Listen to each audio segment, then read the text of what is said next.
a little while since the last video that Zoe filmed, so the contents of the shed have moved on a little bit since then.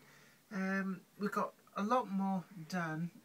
All of the track is pretty much down. There's a few little bits over in the corner, but we're going to ignore those. All the sidings are in, point work's in, and as you can see over here, we're getting the main station platforms in and surfaced with this sort of paving effect. And more importantly than anything else, start to get the ballast down. Ballast makes a huge difference, covers up a multitude of sins, and in my opinion is probably the single quickest way to make a model railway actually look like a model rather than a toy train. So as we can see, we've got this huge expanse of ballast out. A lot of the signals are going in as well, because they've got to be bedded into the ballast. So no big deal, no big problem. I have a habit of getting bored with doing one bit and moving on to another, which is why some of the platforms aren't even finished built yet, and others are pretty much done. Over here I've been kit building, kit bashing even, a very large signal box, because there weren't any kits on the market to do what I wanted, which was quite a long, thin signal box to represent the one that was originally at Bolton East Junction in Bolton. So what I've done is I've taken two kits that you can buy off the shelf to build.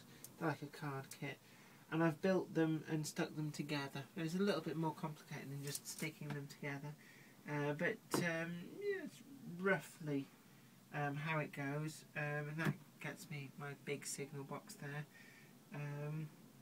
I mean, painting the sides of the rails, I paint them in like a rust colour, and it's probably the most horrible job in the entire building of this model railway. More horrible than the woodwork to start off with, more horrible than the wiring. I know I whinged about both of those before, but painting the sides of the rails is a horrible, thankless task. But it does make a big difference. You don't have to paint both sides, because nobody's going to look at a lot of the track from the other side, because the shed wall's in the way, so we cheat a bit and only paint half of the track. But it does look a lot better for doing that, even if I do hate the task. It seems to go on and takes forever. But I think any task that you don't like does feel like it goes on forever. At the moment I'm concentrating on this junction area, working out where the signals are going to go.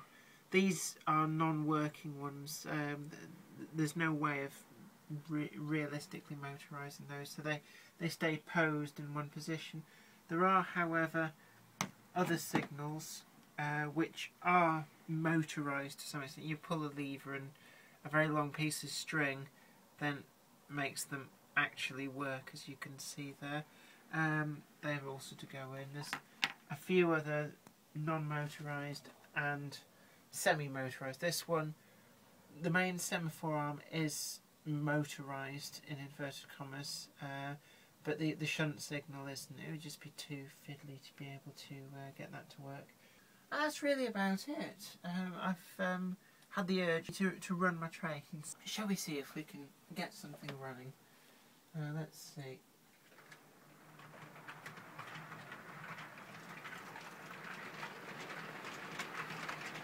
The fun bit. As they'd say, this is what it's all about.